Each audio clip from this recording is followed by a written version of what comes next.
Hello everyone and welcome to Era Military Collectibles. So sorry about the lighting, it's very dark in here today. What we're looking at is the headdress of the Royal Inniskilling Fusiliers. Now some people spell it E-N-N-I-S, some people spell it I-N-N-I-S. It's much of a muchness really how you spell their name, the Inniskilling Fusiliers. Very illustrious regiment, a lot of history with it. The headdress you see here in front of you is it's a SD cap, a service dress cap from the First World War that they would have worn going to France in 1914. The SD cap was the common cap, like a lot of the combatants of the time, the Germans, the Belgians, the French, the British, the whole lot. They didn't wear helmets. Helmets didn't come online until about 1916. So there was different evolving of the actual service dress. So this was the standard service dress. The wire rim on the inside of this has been taken out to make it a crusher style, which would have happened just before the introduction of the trench hat. Some guys kept their service caps and took out the wire rim and used them as crushers instead of getting the trench caps. The cap badge itself is the standard Fusiliers cap badge with the Enniskillen Castle on the inside of the cap badge. Depending which way the flag flies, will also give you the date of the actual cap badge. This is a First World War II reproduction cap badge. If you see the flag is flying to the left, some of them the flag actually flies to the right. So that's just a quick actual history of the actual service dress cap itself. As I said, it was a common enough cap for the soldiers to be wearing at the time. They did later on wear helmets. They did later on were issued their let wear a hackle again.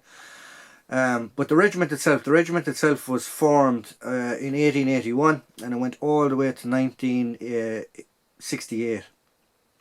So I'm just going to read some history of the actual Royal Inniskilling Fusiliers. So the Royal Inniskilling Fusiliers was the Royal Inniskilling Fusiliers was an Irish line infantry regiment of the British Army in existence from 1881 until 1968. The regiment was formed in 1881 by the amalgamation of the 27th Inniskilling Regiment of Foot and the 108th Regiment of Foot.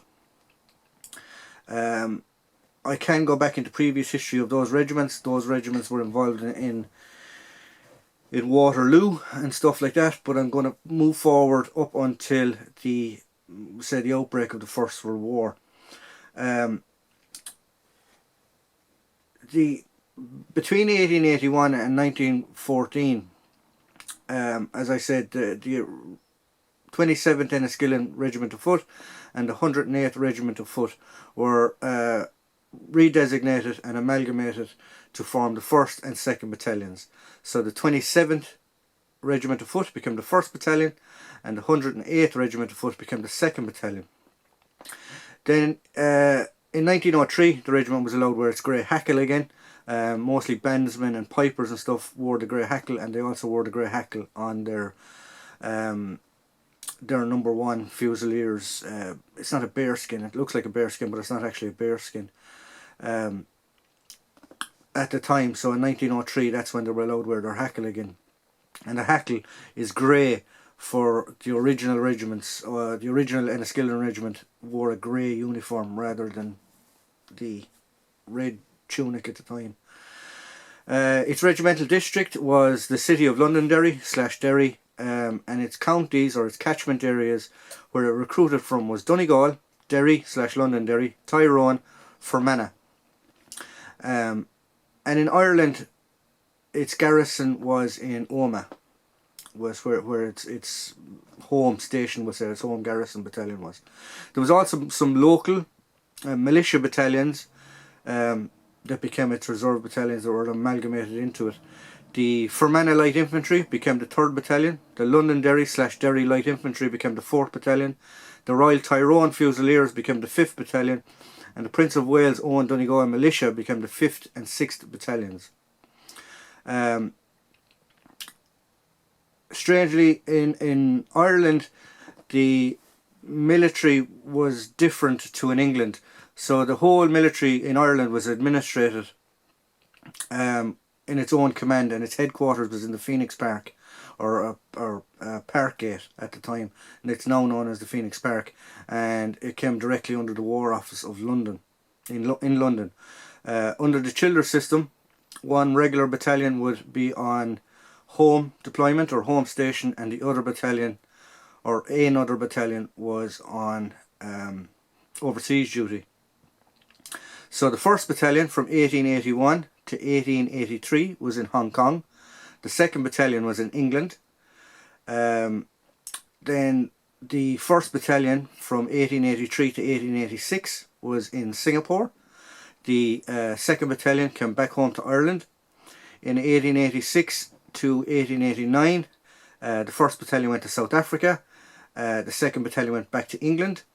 In 1889 to 1893, the 1st Battalion was stationed in England, and the 2nd Battalion was then moved to India and then on to Burma. Then in 1893 to 1899, both battalions ended up being back in Ireland. They ended up being sent to the on the outbreak of the Boer War in 1899. The 1st Battalion landed in Durban, and it became part of the 5th Irish Brigade.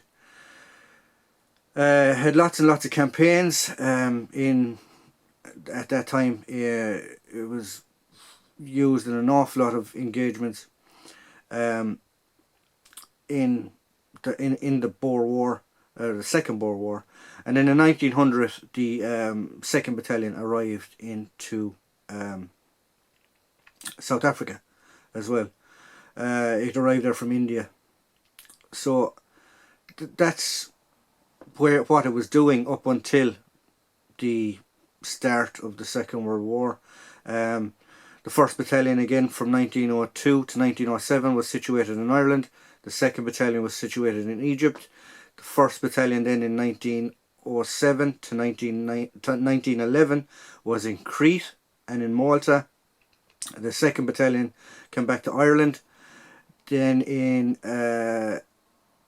1911 to 1913, the 1st Battalion was in China, and it was also in India until 1915.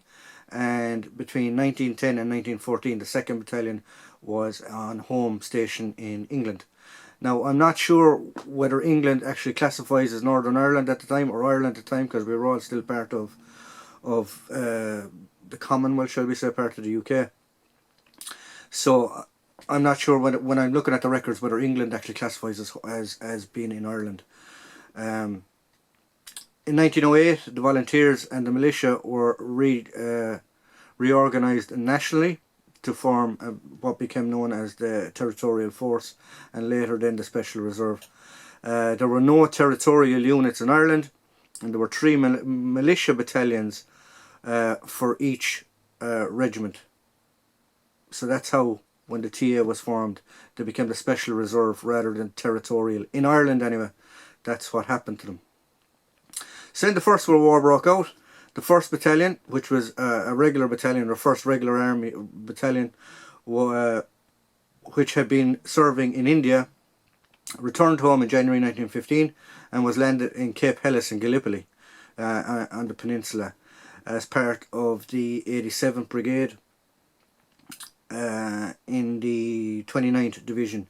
And then in April 1915 it was evacuated from Gallipoli to Egypt, and then in January 1916 it was landed in Marseille in March 1916 for service on the Western Front. The 2nd Battalion landed in Le Havre as part of the 12th Brigade, 4th Division, and in August 1914 it saw service on the Western Front and was heavily involved in the Battle of Le Chateau in 1914. And it goes on and on and on. It was involved in engagements and everything. Other battalions of the regiment ended up in Salonika in September 1915, and they fought in the Salonican campaign, shall we say. and the different battalions were here, there and everywhere. Interestingly enough, during the 1916 Rising, the 12th Reserve Battalion fought against Irish rebels in the 1916 Rising. After the war, it wasn't disbanded because it only had one of its counties, catchment counties in the Republic at the time, so it was still left alone and as an Irish regiment. But then later on it would be amalgamated. But it did fight in the Second World War also. The 1st and 2nd Battalions were involved in the regular army fighting in the Second World War. 1st Battalion was stationed in India at the outbreak of the war. Fought in the Burma campaign in 1942. Then it was flown from Burma. Flown into Burma to help the Japanese, to stop the Japanese advance. And the 2nd Battalion was actually at home at the time, and it was sent to France as part of the BEF in 1939, and it was evacuated from Dunkirk. The 2nd Battalion, because it got so much of a hammering after the BEF, was taken back and was reformed actually in England, obviously in England, and then they later went on to travel to Madagascar. Fought briefly in Madagascar against the Japanese. They continued into Persia, Syria, and then was withdrawn again, and then became part of the invasion of Sicily, and then fought in Italy as part of the 8th Army. Back in 1944 then, while they were resting in Palestine, after fighting in Anzio,